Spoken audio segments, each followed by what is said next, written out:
Okay.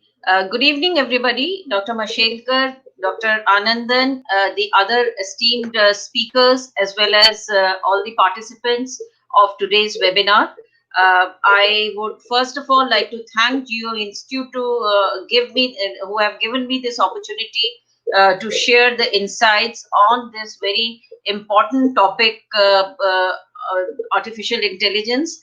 And I would also like to compliment the work which is being done by Geo Institute in the area of artificial intelligence, which is one of the, as Dr. Mashelkar said, one of the most transformative technology breakthroughs, especially for a country like India, which continues to face such huge challenges in social sectors like health, education, agriculture.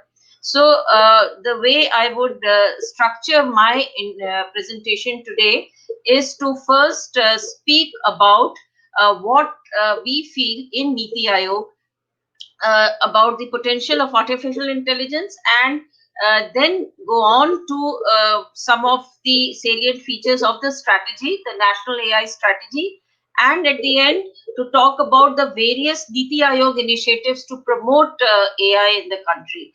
So it will not be segmented in that manner. It will all be kind of mixed up.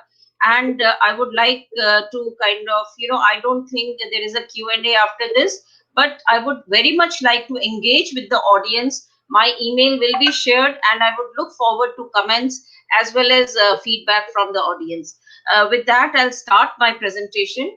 So, today I'm here to talk about the National AI Strategy. This is the strategy which Niti Aayog released in 2018, and it was called the AI for All strategy. AI for All basically, the strategy was premised on the underlying philosophy of the present government, which is whose entire focus is on inclusive growth. So when we came out with the strategy, our stress was, do not look at it as a technology, and do not look at it as some technology where we want to be the leaders, but look at it as a technology which can help us in furthering our own goals, our own targets, our own long-term vision. So how can the technology help us in achieving our own vision for the country? And AI for All basically was that AI as a technology not only to help and to kind of look at the research part of it, but also the larger population, and how they will benefit from the artificial intelligence technology if India becomes a leader in this space. So that is why the tagline of AI for All, that is an inclusive part of the technology development that we stressed on. And as I speak, I'll explain how we have tried to make it an inclusive, human in the loop kind of a technology philosophy. So when we talk about when we talk about the AI strategy, which was released, as I said, in 2018, where are we in the global space? Now, in the global space, this is a fast developing technology. AI has been around for a very long time. It's not a new technology. We kind of hear about AI modeling back in 50s, 60s, and AI is a technology where we keep hearing about the winters and springs. So the present phase, which is called the spring, is basically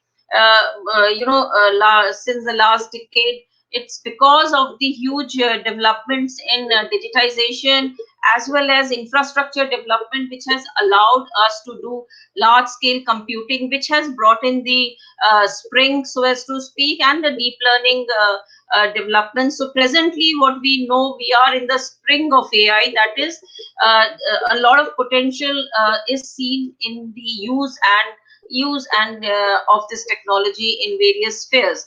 And the technology not only has been kind of developing very fast with the AI algorithms becoming faster, cheaper to train.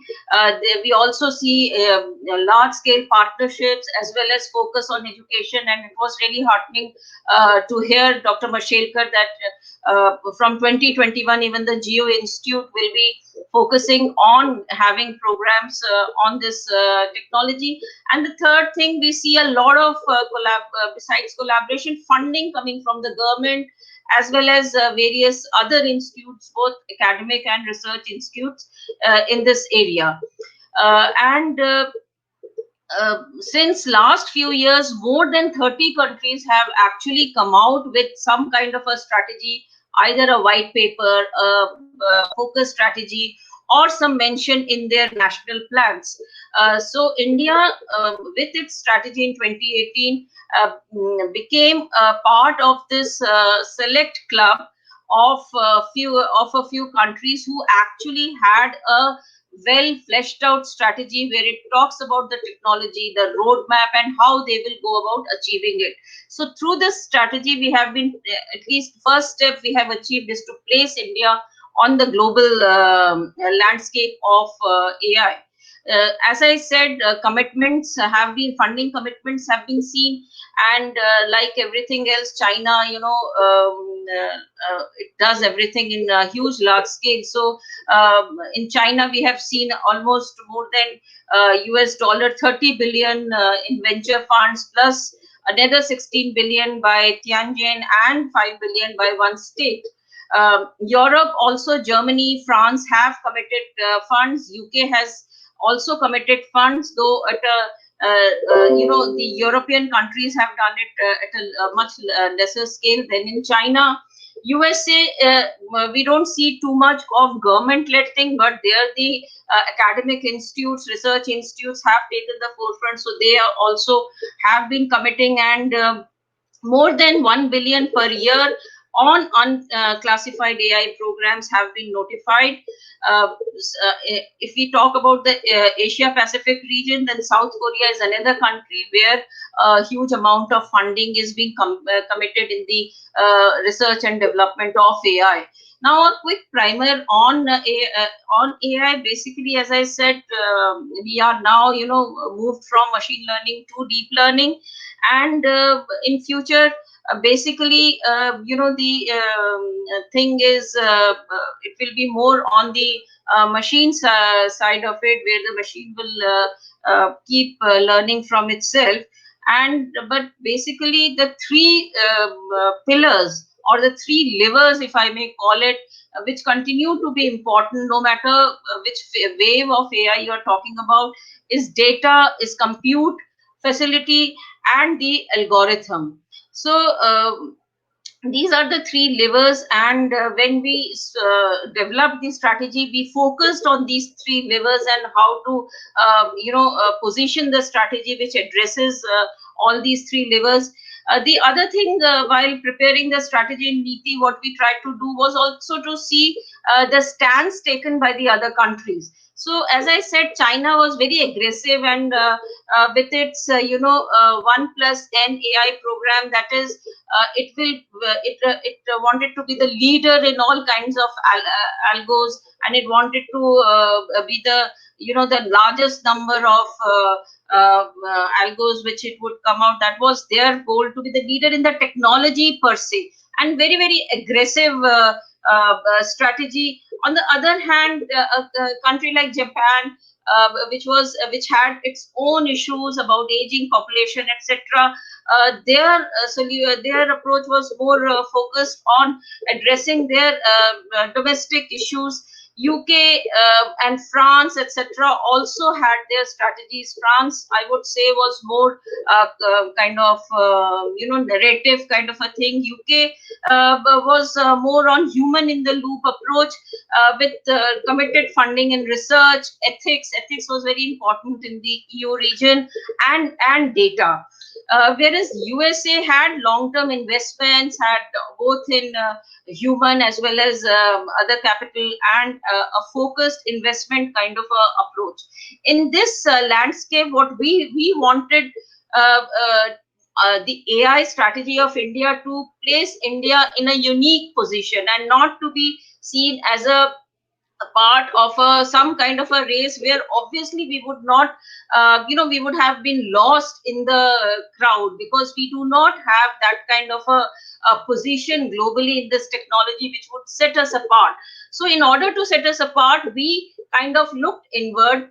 We looked at our own problems, and we looked at the solutions which this transformational technology will present. And so we came out with this AI for all, where we said India will address the India will leverage the technology to address its various problems that it is facing, in especially in social sectors, and uh, the strategy will aim at what government can do to promote research and development and adoption of AI in addressing these problems. And as I said in the beginning, it was more inclusive kind of a strategy which we wanted to come up with. So we said that this is the roadmap. I will come to the roadmap soon. This is the roadmap, and if we adopt this roadmap, then India can lead the space of inclusive AI, where the technology is developed not for the sake of developing a technology, but to see how it can help solve our problem. And here we also developed the concept of AI Garage, where we said that the problems that India is facing in these sectors is also, akin to similar problems which is faced by almost 40 to 50% of the global population. So we said that okay, we will address the ecosystem in the country. We'll build the ecosystem in the country, and it will be a call to the global expertise in AI, which is limited, and actually all the countries are vying for this limited talent pool. So we will attract them with the challenges, because challenges are what India has in abundance. And when you present challenges and you present an enabling framework to research and do R&D to address those challenges, and if you facilitate that, then you are developing a ecosystem to kind of which kind of helps in propagating the technology itself. So that was the anchor of our entire strategy, that is presenting the challenges which India faces, which is a ripe ground for doing research, solving for those challenges, developing tools to solve for those challenges, and then using those tools for deployment in other countries which may be facing the same challenge. And by and enabling the research and development to kind of address those challenging, that is where the government comes in. So this was primarily the premise of the strategy which we spoke about, which we developed, and that is where the AI for all philosophy came up. So uh, there were four pillars. We did a gap analysis that if we want, there were several studies, and we did not want to reinvent the wheel. And several consulting firms had given their projections on how can India kind of, if we focus on AI, how much will it add to GDP? How much will it add to other sectors? How can we kind of increase productivity, etc.? So we just quoted that we said, okay, potential is there, but how do we achieve the potential? For that, what we proposed, uh, uh, that we identified four areas which we felt needed specific attention. First was the R&D ecosystem. We realized that while we had rich R&D infrastructure, immersive technology like AI needed us to break the silos and more cross-sectoral research to happen, and that is what we propose. And also, the entire pipeline, that is, from lab to market kind of a thing, that is what we focused. And there was a funding issue which we identified for addressing this R&D. and but funds are limited, and if the government if government provides fund, where should it provide? That is where our concept came in, that any development, any technology development which is really profit driven can be done by the private sector, say financial sector. So you have banks, you have insurance companies. If AI helps them in their operations, in increasing their efficiency, in improving their cost and profits, etc., so they will invest in it. So we focused our attention on those sectors which were characterized by public goods, where we felt that the private sector motive may not bring in the required funding and attention from the private sector, and where the development cannot be left to the private sector. And we identified these sectors, and we said these are the sectors which are characterized by public good, and the very characteristic of public good implies that private motive may not be forthcoming in investing in these sectors, and it is these sectors where government should prioritize their funding. And these are the sectors which are health, education, agriculture, urban mobility. And when we say urban mobility, we don't mean like driverless car, etc. It's more like managing the transportation and urbanization. So these 5 sectors we identified for focused approach by the government. So this and for the R&D, so the funding part, we said, okay, government will pitch in the fund for developing R&D in these particular sectors. And secondly, we identified some technology which is kind of cross sectoral, say developing your core competence in computer vision, and second is some technology which is sector specific, say health related, that is AI tools which will help you predict a particular disease, or precision agriculture. So these two had to be dealt separately.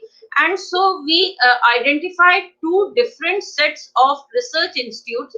You could give it any name, it does not matter. There is none, the name is not important. The structure, the institutional character, and the vision with which they work, that is important. So one was called CORE.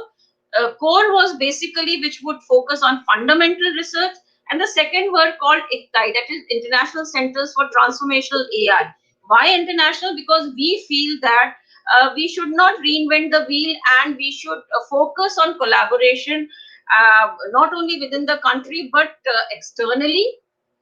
So core, we felt that there should be a few core. We should not have too many of these fundamental research institutes, and these should be housed in premier institutes.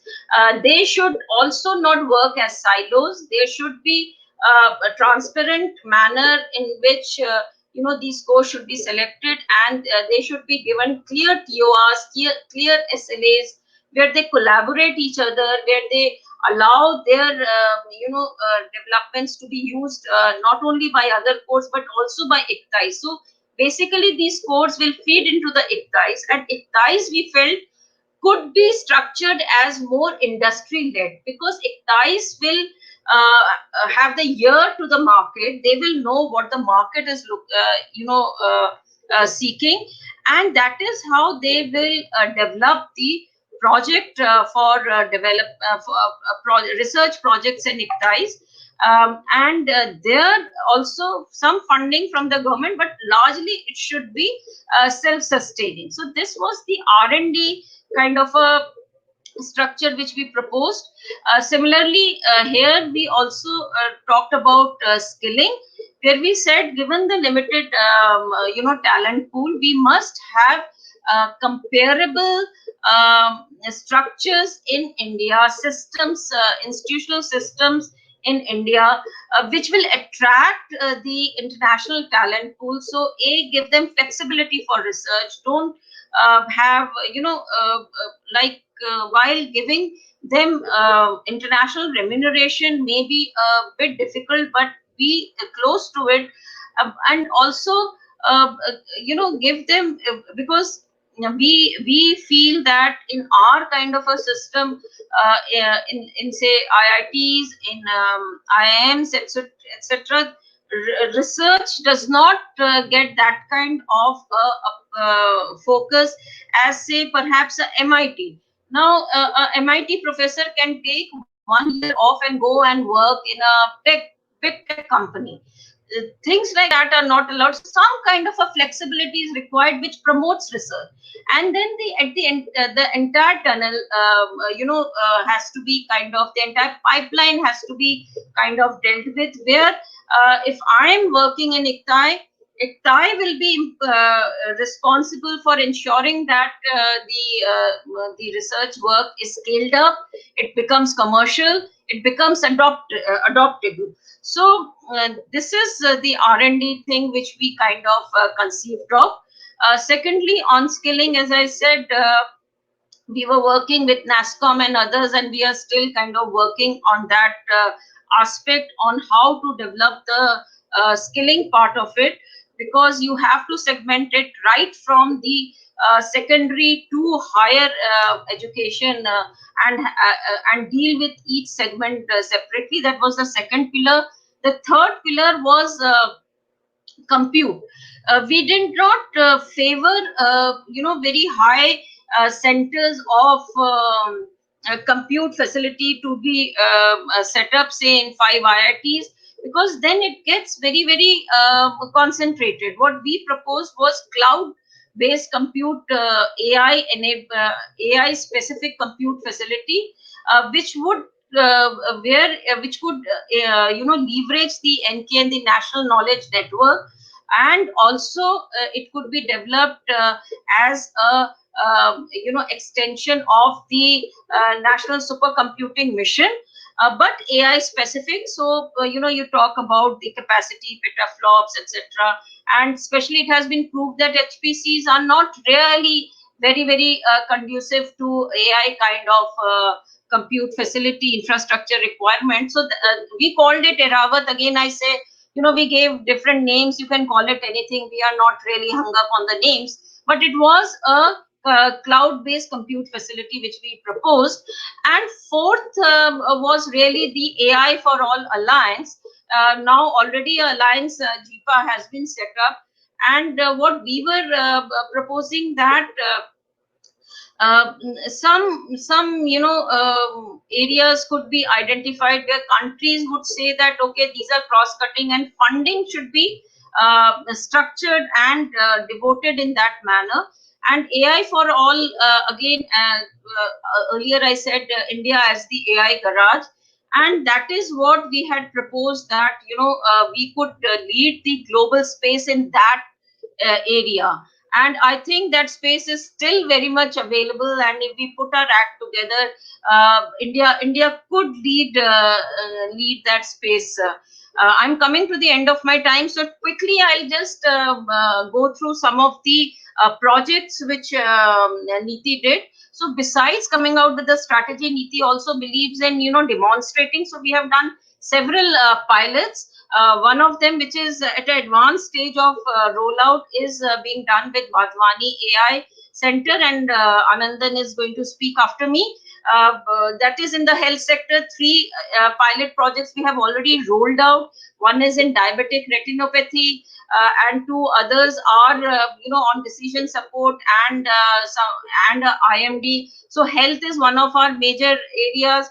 We are working with TMC and ILBS to develop a biobank, because data is important, and the intelligent layer over data is, while India is data rich, what we lack is the intelligent layer over that raw data. So National Data Analytics Portal is another of our initiatives where we are trying to address the data issues.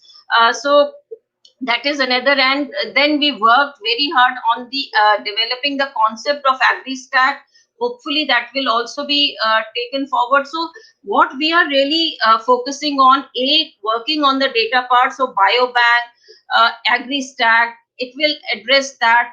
And second, on demonstration and adoption, because we feel that the other biggest role that government can provide in promoting AI is to be the biggest adopter of AI. And for that, through pilots, while we are demonstrating, what we are also very concerned about is the scaling up, and we are working on some systems of procurement, so that we are not left only with pilots, and we have a commercial system arrangement where there is these pilots can seamlessly be scaled up, and there is a transparent procurement system. So that is the second thing. Last but not the least, we released the draft discussion paper on the AI ethics, and that is a separate line where we are pursuing on the infrastructure, compute infrastructure. We have already come out with a approach paper, which is there on our website. On ethics, the draft discussion paper is there. It's a deck, actually. It's not a full-fledged paper, but we are in the process of, we are going through the consultations, and we'll be coming out with the paper. So ethics, I feel, is one of the biggest areas, lest we get a big pushback if we do not address these very crucial things relating to AI. So that is another area where we are very much concerned with. And of course, future of work, which I have not touched, that is another area I feel government needs to focus on. So I hope I have not taken too much of your time. Thank you very much. And that is all I wanted to say. Thank you.